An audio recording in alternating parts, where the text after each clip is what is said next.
Welcome today. I'm Emma Davis from VeterinaryCareers.com.au, and it's my absolute pleasure today to introduce you guys to KayIrvine from the UK. Kay is a veterinary business coach, and she has worked for one of the leading UK consultancies in business coaching, and has a long history of consulting in the vet world and also in other realms of business as well. And she is a fantastic lady, and I've been in contact with her for the last year and a half, I think now, Kay. And it's my great pleasure to introduce you and to have we're going to interview Kay today and learn all about her career in the veterinary world in particular, and the messages she's got for us. So welcome. Hello everybody. Hi. Hi Emma. Hello. So Kay, we were talking before about your career. It's been really interesting, and you've ended up working with vets and vet businesses, but tell me a bit about how you got there and your path in your career. I started off as a military driving instructor, which is completely random, but I'll tell you what, you learn more about strategy doing that sort of thing. The military, the meaning of the word strategy is the art of the general. So it actually comes from the armed forces. And I found that when I moved into the business world, it wasn't that different actually from being, because I was in bomb disposal for a while as well. Oh, really? It's not different. Yeah. Gosh. It's a bit more Private Benjamin than Lara Croft, unfortunately. But so I've always sort of like thrown myself into the unknown and enjoyed the challenge of just seeing what happens. But it did give me a good foundation for when I went into the business world, starting off as a PR consultant and promotions, marketing, leading into strategy. And I did about 20 years or so of different projects and all sorts of things, ran a business with my second husband, and just had a bit of a flair for thinking on my feet. But I used to do a lot of training on knowing your customer, and thinking about it. That was in the days pre-internet. So we had to try and get in the newspapers that the customer was reading. We had to do all sorts of things. It was all, I was one of the first people to do email marketing when email started. But I was one of the first people to stop doing all the text and do a picture and a headline. Yeah. You know, so with me, it's all about impact, getting the message across quickly, and stuff like that. So anyway, after 20 years of helping people make money that I didn't really care about that much because my heart wasn't in it, I thought, well, I love animals. I've had horses, you know, I really like the animal world. I'd like to specialize in veterinary. So I just thought, okay, let's take all these skills and all this experience and see what I can do with the veterinary world. And then I thought, well, the vets seem to be a bit different to normal businesses. So that's what I was going to ask. How is vet different? Like, what did you find when you got there after so long in business? Yeah, and you can apply business principles to virtually any business, but with the vets it seemed to be more to me like an A&E situation in a hospital. You've got all this chaos and you never know what's going to happen, and you've got emotional customers, and everything was enhanced from the businesses that I was used to working with, like printing companies and you know, general sort of like businesses, and I've been doing a lot of training over the years as well. But anyway, I went and got a job as a receptionist in a corporate vet, because I thought the only way to, it's that army mentality. If you need to understand something, infiltrate. Yeah. Get in there and just pick it up. Get in there and pick it up. So that's what I did. And I was only planning on staying a few months, but I absolutely loved it. I just loved being on that front desk. You never knew what was going to happen. You never knew what was going to come in. You had to think on your feet. And absolutely loved it. Ended up staying 4.5, 5 years in that particular job, and putting systems in place, doing the marketing.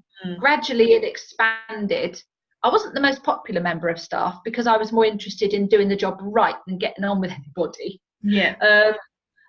But I just wanted to learn as much as I could, and I did the practice administrator course, and I did the ANA and And then basically the plan was to join a consultancy and become a consultant for vets, which is what I did. So I ended up in Swindon, of all places.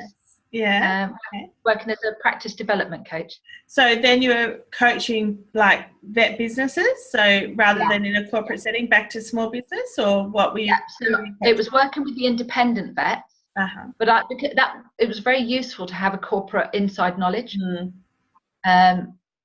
But it was really the independent vets that were really struggling with the corporates coming in. And I just thought, no, I want to work with the independents. So I went to the consulting firm, and it was great. I absolutely loved it. And also just the fact that if I could help vets, then I could help animals, but on a much larger scale, you know?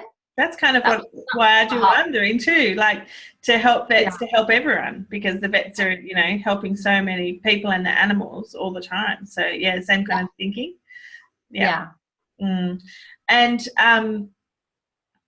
so tell me, you're a horsey chick, aren't you? You've got horses? Yeah, I own a horse. He's an American paint cross quarter horse, and I ride Western, bitless, shoeless. I'm a little bit unorthodox at the best of times.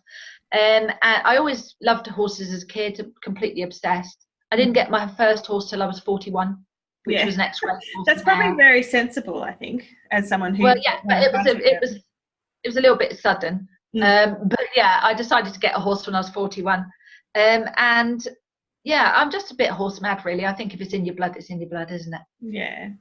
You know. And so since I've known you, I've been following your story, and you've actually had a health crisis that you've been managing amazingly. And so correct me if I say it wrong, but as I understand, you're working as a business coach with vets, and then you got really sick around the end of 2016, and then the start of 2016, end of 2015, and then you were diagnosed with multiple myeloma. Is that correct? Yes. Yeah, that's huge. And you're just amazing how you're battling through that, and I'm just so impressed by knowing you. I'm so blessed to know you. So thank you. I'd just love you to share some of that journey with our profession, because you're going through something that's huge, and like what have you been some of the reflections as you go through this? And obviously you've just worked really hard for a long time, and well, when I got the job with the consulting firm in Swindon, I was commuting, I was lodging, I was working. I was a little bit overstretched, to be honest. And I'd always had a bit of a low immune system. I'd been diagnosed with neutropenia in 2009. I'd always sort of struggled to get through the autumn and winter because of chest infections and colds and things. And I found that December 15, I was really struggling. I was tearful. Energy was all over the place. And I was coughing. The joke in the office was that if Kay's coughing, she's doing too much. Because I was coughing constantly with just these chest infections. And then I got a tumour under my arm. Well, actually, it started off in my eye. I got a tumour in my eyelid, which went on for a while, and then it came out under my arm, and I was feeling just awful. And I did a 2-day course for vets in London with sepsis. You were training them. I was training in December 15. Wow. And I thought, I'm okay. But I would tell you what, I was running on adrenaline. Because I'm quite a hyper sort of person, I run on adrenaline. So I'd learned over many, many years to perform well, even though I was sick. Yeah. And it was adrenaline that was keeping me going. But unfortunately, I'd crash and burn every so often. And this tumour came out, and I looked awful. I look back now, long dark hair, and my face was just awful. And I just felt sick all the time. So I went into the office one day, and I said to the girls, I've got this lump that's come under my arm. I don't know why. And they said, get to the doctor now, because they're all trained vets, and vet nurses. And I went to the doctor, and it turned out I had sepsis, and I was in hospital for 6 weeks. Wow. I nearly died. and it was the most horrendous time. And then they kept thinking, why is this otherwise non-smoking, non-drinking, healthy size 10 woman so ill? Kept looking, and they found that it was cancer. But I had no cancer in the family, so it was a real big shock. Yeah, it's massive. And so that was start of 2016. So this has been a big thing. What's it been like, this journey for you? Well, when I was diagnosed, because I'm pretty good at dealing with trauma, because I've had a fair amount of it in my time, I just went, oh, okay. And the first words I said were, it's a gift. And my doctor went, sorry, what? And I said, it's a gift. It's a gift from the universe to make me sort myself out, because I know I'm running like this. I'm just, I'm running over time. I'm like a car with the accelerator on all the time. Yeah. This is big. This is gonna sort me out. And it's a gift, and I'm gonna be a better person because of it. Yeah. And then I walked out. And they were surprised. They were all like, what? But the funny thing was, when I was 49, I had a big birthday party when I was 49. It was almost like the pre-50 one. Had a big birthday party, and I got more drunk than I should have done. I had a drink, which I don't normally do. Yeah. Very, very drunk, very quickly. So you can imagine, with your blood wrong, it's not going to go well. Yeah. But I said to my friend, I said, Kay's not going to last past 50. And he said, what? And I said, no, Kay's not going to last past 50. I said, big is going to happen when I'm 50, and I'm not going to last. I'm not going to be the same person. No. And there was that. And I knew. Yeah. Wow. I knew before it triggered that something big was going to happen. But anyway, so warning to people not to drink too much alcohol. Yeah, they will get messy. Exactly. Well, considering that I've gone most of my life teetotal, if I do drink, I'm absolutely wrecked. So basically, I walked out, and I went back to the doctor a few days later, and he said, you have to start chemo on Monday. And I said, well, it's Friday. I said, I haven't even had a chance to process this yet. And I said, and I don't want chemo. It's poison. I want to try things the natural way. I want to do things differently. I've been researching it. And he said, no, you've got to have chemo. And I said, no, you've got to give me a chance to try it. Yeah. So at that point, the cancer was 40% in my blood. So I tried it for 4 months. I gave up caffeine, meat, processed food, sugar. I gave up everything. And I was so weak I could hardly move. But the cancer stayed the same, and then it started to drop. But then I ran out of money because I wasn't earning. And I was like, oh, hang on, I need to go back to work. So I took myself back to work, and immediately the cancer shot up. And it ended up at 85% within a couple of months. Yeah. And that's where I thought, hang on a minute, this has got to be stress. I don't drink, I don't smoke, I eat well, I'm size 10, I'm fit, I'm healthy, apart from the immune system. This has got to be, and I've come to understand that long-term stress can break the immune system as well. Yeah. And getting my identity through work. Yeah, there's a message in that for vets, isn't there, around the long-term stress, really? Yeah, exactly. And running on adrenaline all the time, and crisis managing and stuff like that, and just not looking after myself. And it had broken my DNA. The DNA had started to give the wrong instruction to the bone marrow to produce cancerous plasma instead of blood. And I was dying. Yeah. I was literally dying. I was that close. I was 85% cancer. Wow. 15% blood. Yeah, gosh. And I carried on working. That's when I agreed to the chemo. And I was having chemo twice a week, and I was still working full time. Wow. Doing all the coaching and the consultancy and stuff. And I was having panic attacks, nosebleed. I was collapsing. Yeah. My digestive system stopped working. I was having the most horrendous side effects, and I was still working. So why were you working? So what is it that kept you working? Like, was it just money, or was it like, why did you not just back off and look after yourself? What is it about high achieving women that this didn't happen? Because I didn't know who I was out of work. I'd got my identity through work. And I'd worked for so long to get somewhere, because I left school with virtually no qualifications because I was too busy skiving off. Not that I wasn't capable, I just didn't turn up. And because I just found it understimulating. So I should have gone to grammar school, but I went to the top class in the comprehensive. So I was under challenged. And I didn't go to university or get a degree, and I felt like I needed to try harder than everybody else. And I just sort of worked myself stupid, really. In fact, my boss said to me one day, she said, I know that you would still come to work even if we didn't pay you. Yeah, wow. Because you are that devoted to the job. And that was the problem, that I was more devoted to the job than I was looking after myself. I didn't know who I was without work.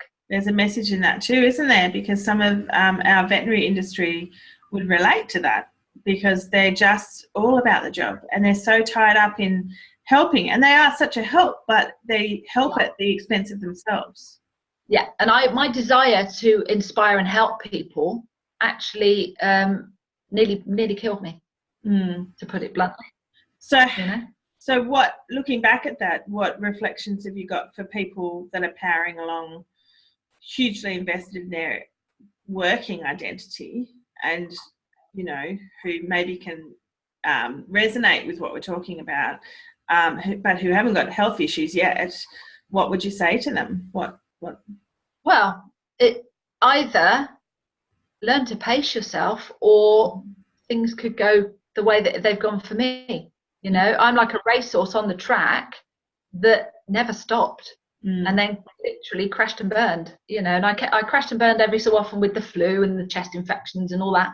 And the universe was giving me hints, and I wasn't listening. And eventually I got a kick up the arse. In the coaching world, in my coaching world, they say you get tickled by a feather, and then hit by a brick, like a brick gets dropped on you, and then you get hit by a truck. I got hit by the truck. And I did feel like I'd been hit by a truck as well. But also, the cancer just made me step it up. Instead of going, okay, I need to look after myself, I just went, no, I can carry on. I'm the high achiever, even with terminal cancer and all these horrendous side effects. I was dragging myself out of bed every morning, and I was bouncing into that office, and I was trying to help the vets that I was working with. But the side effects, oh my God, that I was on 20 steroids a day for 10 months. And I'm hyper already. I was like this. And I haven't got much of a filter between thought and mouth anyway, because I'm just honest. I just say how it is.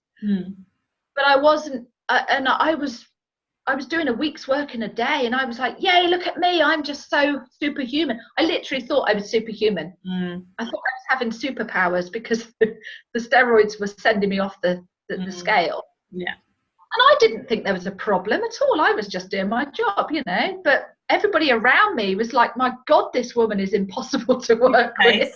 I think I've been a bit like that lately with my business, like people trying to keep up with me, and then actually something happened the other day, and I realized that I could have sworn it was just something simple in my kitchen. I could have sworn that I did this, and like I didn't really have a clear picture of it, but I kind of had a memory of it, and misplaced something, and then never found it for 2 weeks. And I'm like, that's so strange. And then realized that I hadn't misplaced it, and it was there. And in fact, the memory, like I was moving so fast through life that the memory wasn't actually real. Like I'd made something up because I was skipping through so fast. And you and I are very similar personalities, I think. So if we're on fast forward, then we're whipping around doing lots of things. And it's very easy to stop looking after yourself and just to focus outwardly and look after everybody else. But that was, you attract accidents, you attract illnesses, you attract bad luck. Because you're moving so fast, you're not making proper decisions a lot of the time. And I've got bruises everywhere because of knocking into things, you know, and just sort of, but the slower I go, the slower I force myself to go, the more chilled I am, the more discerning I am.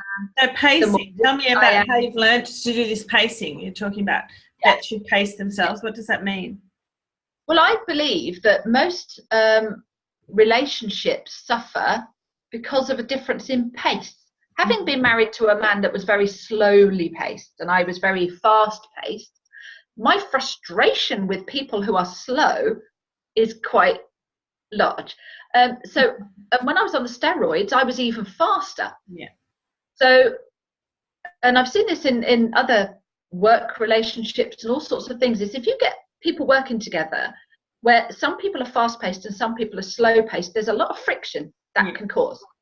And if you don't understand, that person, that slow person, or that person that looks after themselves isn't going to become fast paced no matter how hard you have a go at them or how hard you push them. That's their pace. And if you're naturally fast paced, you're naturally going to ramp up if something exciting happens, or, you know, if anything happened, I just step it up. Anything, if I got given more work than I could handle, I wouldn't say, I'm sorry, I can't do that, because I'd go, oh, okay, yes, I've got to find a way to do that. I know. And I'd constantly take on more and more and more and not be able to say no. But pushing other people who are slower paced and then showing off about the fact that you don't look after yourself and you're achieving a million things at once. You know, multitasking, what's that all about? No. Multitasking's a bad thing. Everybody thinks it's a good thing. I know. We've been trained into thinking it was a good thing, but it's a bit of a trick, isn't it? Do one thing. Just do one thing and do it properly. Don't do 100 things and do them adequately or badly. Yeah. And I'm still trying to learn that one. Because so cultural. Work. Yeah, this whole work thing, the whole identity through work, the whole multitasking, the whole women must be, you know, 100% at work and 100% at home. You know what I mean? Like, it's just such impossibilities, but it's like this cultural norm that's been created. And we're trying to live into something that doesn't actually exist and can't actually exist. And then by the time you put in a no filter, just look after everybody else and forget yourself, then, you know, it's a recipe to crash and burn and to feel bad, like to be giving 140% of yourself and still feel not enough. Yeah. And also don't forget that when you're giving too much of yourself, the second you do a little bit less, everybody criticizes. And you're still doing twice as much as everybody else. And I was always very good at, you know, you get these people that are really good at doing nothing, but they look busy. I'm the other way around. I'm really, really busy, but I look like I'm doing nothing. Because I'm having too much fun. So, you know, you've got all these different things. But I think what's really important is that if we have unrealistic expectations of ourselves, then we assume that everybody else has those unrealistic expectations and we try and live up to that. And it's all, the whole of the work world seems to me, not just vets. It's all based on misunderstandings and false expectations. And then who profits from it is the person, the CEO at the top might profit from it. But exactly. And I used to say to my clients, if you're not managing your customers' expectations and you're not managing your team as a leader, then you are making a bit of a nightmare for yourself. You know. And so that's what I think I enjoyed most about working with vets, was the fact that I could relate to them and they could relate to me, and that I could help them slow down. But the thing is that I was coaching other people to do this: slow down, do things better, look after yourself, manage your teams. I was doing all this stuff with them, and I wasn't doing it myself. That's been my struggle in coaching, is to be authentic to what I'm training, and I'll pull myself up on it all the time, because I'll be like, and I'll say to my people I'm coaching, I'm like, I think I just said that to myself as well, because we have a natural behaviors, and when we're under pressure, that comes back out, and the rest of the time we're just managing it. And so it's about that. And I think that's the pacing that you're talking about, is putting the things in place to accept that you're not going to get 80 things done today, but do the 3 things that you're going to get done, do them really well. And then be kind to yourself and look after yourself for some of the day as well. And it's not a crime to take a break.